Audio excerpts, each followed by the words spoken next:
আসসালামু আলাইকুম রহমতুল্লাহ। আজকে আমরা শিখব যশোর বোর্ড 2024-এর ত্রিকোণমিতি এবং পরিমিতি বিভাগের 7 নম্বর অঙ্কটি। কি বলতেছে? আমার 1 আর 2 দেওয়া আছে এবং ক নম্বর বলতেছে কি জ্যামিতিকভাবে প্রমাণ করো যে sec square theta minus tan square theta সমান সমান 1।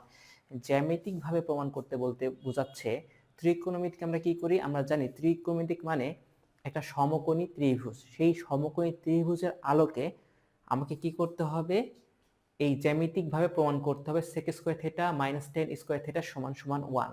তার মানে আমরা sin square theta plus cos square theta সমান সমান 1 আর sec square theta minus tan square theta সমান সমান 1 এবং cosec square theta minus cot square theta সমান সমান 1, এই তিনটাই কি আমরা করতে পারি? জ্যামিতিকভাবে যদি আমাদের আসে প্রমাণ করতে, তাহলে আমরা কি করব? প্রথমে আমরা একটা সমকোণী ত্রিভুজ আঁকাবো। ঠিক আছে? তাহলে প্রথমে আমরা কি করি? একটা সমকোণী ত্রিভুজ আঁকাই। সমকোণী ত্রিভুজ আঁকানোর পরে এইটা হচ্ছে আমার 90 ডিগ্রি এবং মান বসাও এ বি সি। আর আমি খুব ভালো করে জানি ত্রিকোণমিতিক যে অনুপাত sine theta, cos theta, tan theta, cot theta, sec theta, cosec theta, এই 6টা অনুপাত কোথায় হয়? এই দুই পাশে যে দুইটা সূক্ষ্মকোণ, সেই সূক্ষ্মকোণের উপর বেস করে আমাকে কি করতে হয়? লম্ব ভূমি অতিভুজটা নির্ণয় করতে হয়। তাহলে আমি কি করি? এইটা হচ্ছে আমার থেটা কোণ। যেহেতু আমার এখানে কি আছে? থেটা, এখানে থেটা, তাই থেটা কোণটা আমি নির্ণয় করলাম যে সি কোণের সাপেক্ষে, সি কোণটা হচ্ছে কি আমার থেটা কোণ। এই কোণের সাপেক্ষে আমি বলতে পারি যে এইটা হচ্ছে আমার লম্ব আর এইটা হচ্ছে আমার ভূমি। আর আমি ভালো করে সব সময় জানি যে 90 ডিগ্রি এর বিপরীত বাহুটা হচ্ছে কি আমার অতিভুজ। ঠিক আছে? আর যদি তুমি আমার প্রিভিয়াস ভিডিওগুলো যদি দেখে থাকো, আমি সবসময় বলি যখন ত্রিকোণমিতিক অঙ্কের ক্ষেত্রে যখন তোমার কি একটা সমকোণী ত্রিভুজ আসে, তখন তোমাকে কি করতে হবে? সমকোণী ত্রিভুজ আঁকানোর পরে তোমাকে অবশ্যই এই কথাটা একটু মাথায় রাখতে হবে যে কি সাইন থেটা সাইন কস টেন, মানে কি সাইন মানে হচ্ছিল লতি, কস মানে হচ্ছিল কি ভূতি এবং টেন হচ্ছিল কি লঘু। আর এটা আমি খুব ভালো করে জানি সাইনের যে বিপরীত সেটা হচ্ছিল কোসেক, আর কজ এর বিপরীত হচ্ছে সেক এবং টেন এর বিপরীত হচ্ছে কি কট। ঠিক আছে? আচ্ছা, তাহলে আমাকে তো এটা প্রমাণ করতে হবে। ঠিক আছে? তাহলে আমি কি করব? প্রথমে মনে করি, ঠিক আছে, মনে করি কোণ A B C equal 90 degree. ঠিক আছে? আচ্ছা, থেটা কোণের সাপেক্ষে, তাহলে থেটা কোণের সাপেক্ষে, থেটা কোণের সাপেক্ষে আমি কি করব? প্রথমে আমি অতিভুজটা আমি খুব ভালো করে জানি যে অতিভুজ হচ্ছে কি, অতিভুজ হচ্ছে হলো 90 ডিগ্রি এর বিপরীত বাহুটা হচ্ছে অতিভুজ। তারপরে এখন ভূমি বের করো, এই যে ভূমি, তারপরে কি বের করব? লম্ব। ঠিক আছে? অতিভুজ হচ্ছে কি আমার এ সি, আর ভূমি হচ্ছে হলো কি আমার বি সি, আর লম্ব হচ্ছে হলো কি আমার এ বি। ঠিক আছে? এটা লেখার পরে আমরা কি করব? আমরা জানি। ঠিক আছে? তাহলে আমরা জানি। আচ্ছা, যদি আমার আগের ভিডিওগুলো দেখে থাকো ত্রিকোণমিতিক, আমি সবসময় বলি যে এইটা কি সমকোণী ত্রিভুজ। সমকোণী ত্রিভুজ অথবা 90 ডিগ্রি কোণের ক্ষেত্রে আমাকে দুইটা জিনিস ফলো করতে হবে। সেই দুইটা জিনিস কি? এক হচ্ছে পিথাগোরাসের সূত্র, দুই হচ্ছে কি ত্রিকোণমিতিক সূত্র। যেহেতু আমাকে কি করতে হবে? জ্যামিতিকভাবে প্রমাণ করতে হবে, তাই প্রথমে আমরা কি করব? সবসময় পিথাগোরাসের সূত্র ইউজ করব। তাহলে পিথাগোরাসের সূত্র কি বলে? অতিভুজ স্কয়ার। ঠিক আছে? তাহলে আমি কি লিখতে পারি? তাহলে অতিভুজ হচ্ছে হলো এ সি স্কয়ার সমান সমান কি ভূমি স্কয়ার। আচ্ছা, ভূমি কোনটা? ভূমি হচ্ছে হলো বি সি স্কয়ার, আর লম্ব কোনটা? লম্ব হচ্ছে এ বি স্কয়ার। ঠিক আছে? এইটা লেখার পরে এখন আমার যে কাজটা করতে হবে, এখন দেখো সেক মানে কি? সেক বলতেছে কি কস, কসের বিপরীত হচ্ছে হলো কি সেক। ঠিক আছে? তাহলে সেক হচ্ছে কি সেক থেটা, মানে বলতেছে অতিভুজ বাই ভূমি। ঠিক আছে? আর টেন, টেন কি আমার লম্ব বাই ভূমি। তাহলে এখন আমি কি কাজ করব? এটা একটু এখানে রাখলাম, এইটা এখানে একটু রাখলাম, এখন একটু এখানে আসো।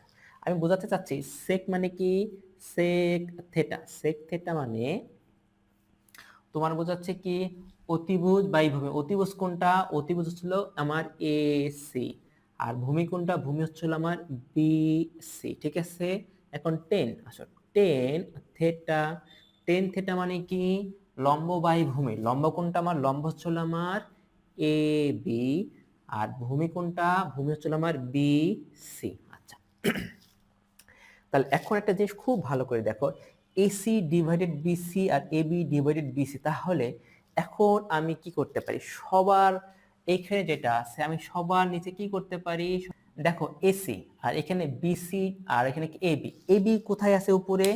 এবি আছে দেখছো এখানে উপরে আছে এবি, ঠিক আছে। আচ্ছা, এসি, এসি কোথায় আছে?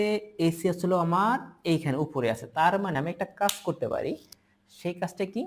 তার মানে এসি, তারপর আমি পাচ্ছি হলো কি এবি, বিসির কথা বাদ দিলাম। তাহলে এই যে বিসি আছে না, তাহলে বিসি মানে কি বোঝাচ্ছে?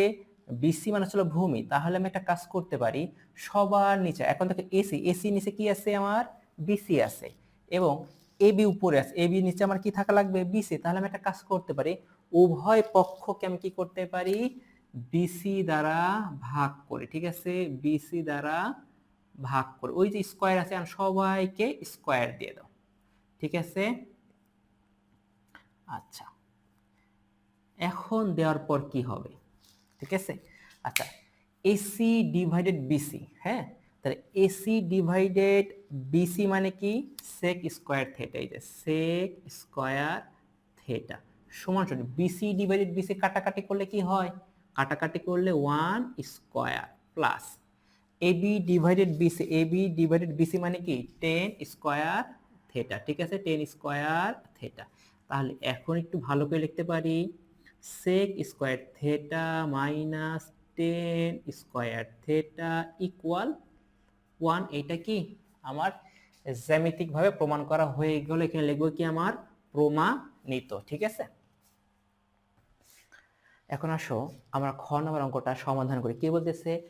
1 নং তথ্যের আলোকে প্রমাণ করতে হবে কি x square minus y square divided root over x y equal 4।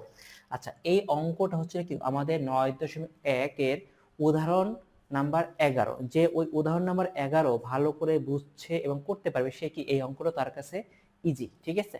আচ্ছা, তাহলে 1 নং তথ্যের আলোকে তাহলে কি আছে? আমার দেওয়া আছে, দেখতে হবে, ঠিক আছে। তাহলে দেওয়া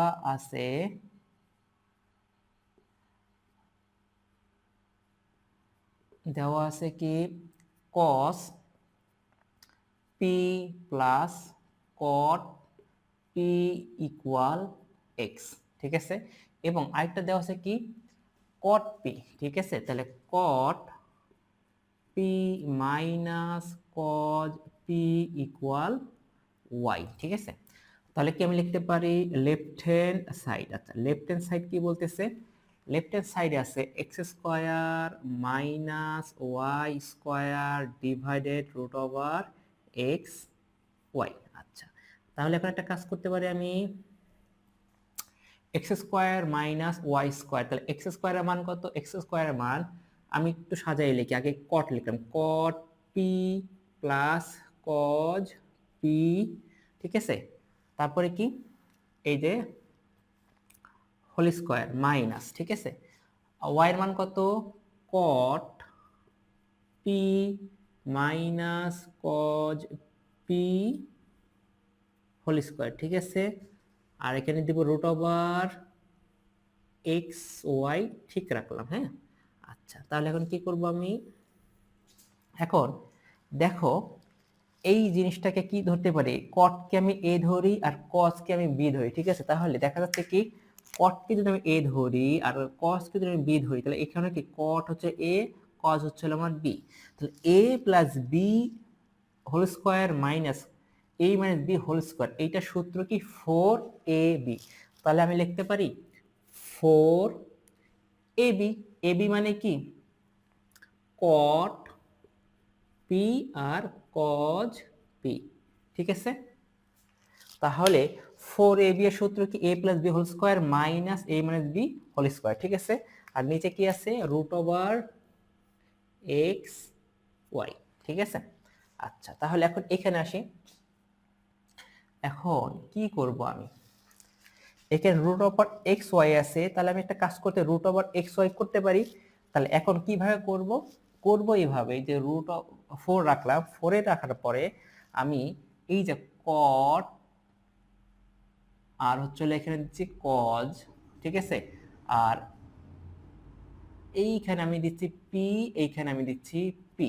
এখন দেখো, আমি তো ইচ্ছা করলে এখানে স্কোয়ার আনতে পারি না, আমাকে তো রুট আনতে হবে, ঠিক আছে। তাহলে আমি কি করতে পারি, এই যে রুট এইটা, রুট এইটা, ঠিক আছে। তার মানে স্কোয়ার এবং রুট কাটা, স্কোয়ার এবং রুট কাটা থাকলে কি কাটাকাটি করলে আগের মান কি আছে 4 cot p cos p চলে আসতেছে। তাহলে নিচে কি মান থাকতেছে, রুট ওভার এক্স ওয়াই, ঠিক আছে, সমান সমান।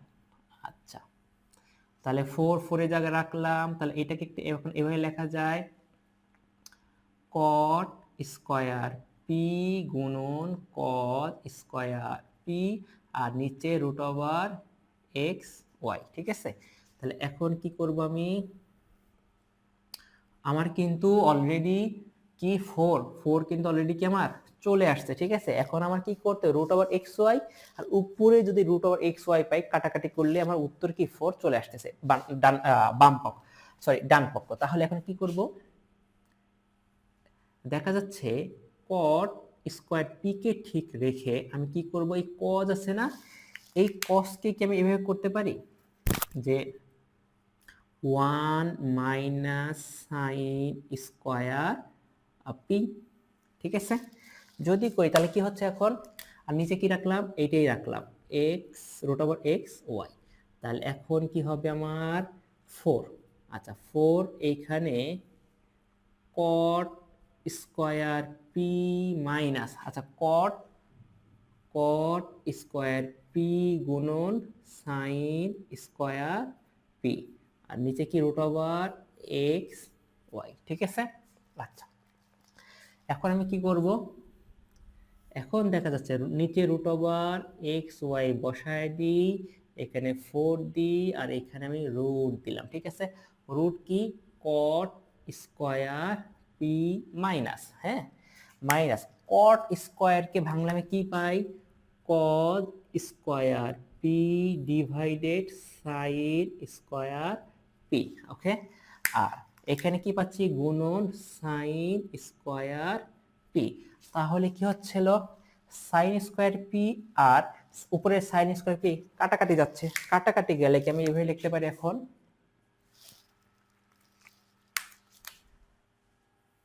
রুট ওভার এক্স ওয়াই, আর হচ্ছে কি এখন 4 root over cot square P minus cos square p. তাহলে এখন কি আসতেছে 4 রুট ওভার cot কে a ধরো আর cos কে b ধরো, তাহলে a square minus b square, এর সূত্র কি a plus b into a minus b। তাহলে এখন লিখতে পারি যে cot p যোগ cos p, আরটা কি cot p minus cos p, ঠিক আছে, রুট ওভার এক্স ওয়াই। তাহলে এখন 4, আচ্ছা রুট ওভার, এখন দেখো তো cot p plus cos p এর মান কত, x, আর ওটার মান কত, y। তাহলে কাটাকাটি করলে শুধু থাকে কত, 4। এইটাই কি আমার রাইট হ্যান্ড সাইড, ঠিক আছে। আশা করি তোমরা খ নাম্বার অঙ্কটা বুঝতে পারছো।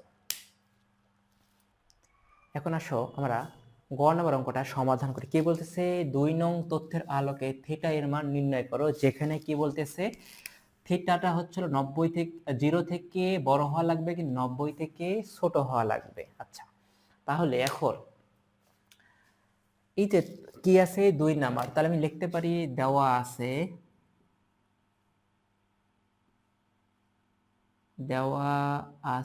কি 2 sine square theta plus 3 cause theta minus 3 equal 0। আচ্ছা, এই যে গড় নাম্বার, এই যে সমাধানটা করতেছি, এটা কি 9.2-এর 24 অথবা 25, যে এই অঙ্কগুলা করেছে তার কাছে এই অঙ্কটা কি সহজে সে কমপ্লিট করতে পারবে। আচ্ছা, তাহলে আমরা জানি ওই অঙ্কে কি ছিল। আমরা একটা জিনিস খুব ভালো করে খেয়াল করো, এইরকম টাইপের সমাধান আসলে কি করবো, এই যে 3 cos থিটা আছে, তার মানে এই যে 3 cos থিটা আছে, তার মানে কি cos কে ভাঙলে সহজে আমি সাইনে যেতে পারতেছি না, কিন্তু স্কয়ার আছে, স্কয়ারকে আমি কি সহজে আমি কজে রূপান্তর করতে পারবো। তার মানে এই যে 3 cos আছে, এই 3 cos এর জন্য আমি কি করবো, এই সাইনকে ভেঙে আমি কজে রূপান্তর করার চেষ্টা করবো। তাহলে আমি কি করতে পারি এখন, তাহলে কি 2, আচ্ছা 2, এখানে কি লিখবো 1 মাইনাস কজ স্কয়ার থিটা, ঠিক আছে। লেখার পরে এখন যা আছে সেটা বসাই দিই, plus 3 cause theta minus 3 equal 0। আচ্ছা, তাহলে 2 minus 2 cause square theta plus 3 cause theta minus 3 equal 0।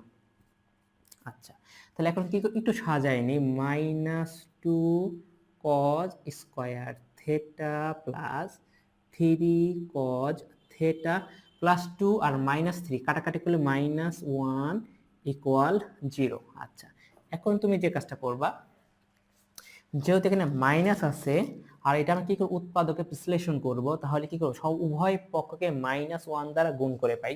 এটা আমি সাইড নোটে লিখবো, লেখার পর কি মাইনাস, এখন এই যে এখানে, ঠিক আছে, যে -1 আর এখানে লিখে দিব কি উভয় পক্ষকে -1 দ্বারা গুণ করে পাই, তাহলে -1 মাইনাস মাইনাসে plus, plus 2 cos square theta minus প্লাসে মাইনাস 3 cos থিটা মাইনাস মাইনাসে প্লাস 1 ইকুয়াল 0।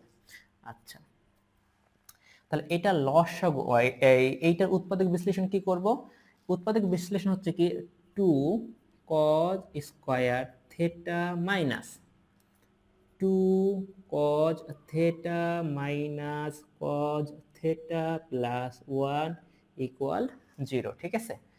যদি হয় তাহলে আমি লিখতে পারি কি 2 cos, আবার কি যাচ্ছে 2 cos থিটা কমন গেলে থাকে কত, cos থিটা মাইনাস 1, আর এখানে মাইনাস কমন নিলে -1 কমন নিলে cos থিটা মাইনাস 1 ইকুয়াল 0, ঠিক আছে।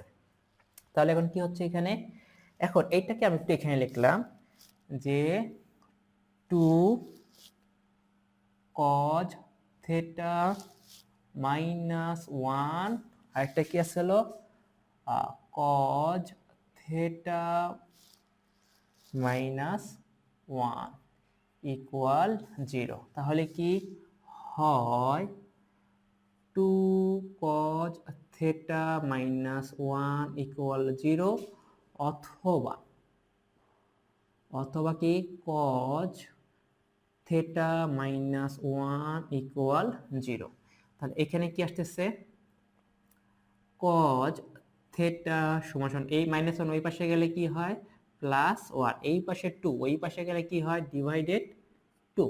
আচ্ছা, তাহলে cos কত ডিগ্রি মান হাফ, cos 60 ডিগ্রি মান হাফ, তাহলে লিখতে পারি cos theta equal cos 60 degree, তাহলে থিটা ইকুয়াল 60 ডিগ্রি, ঠিক আছে।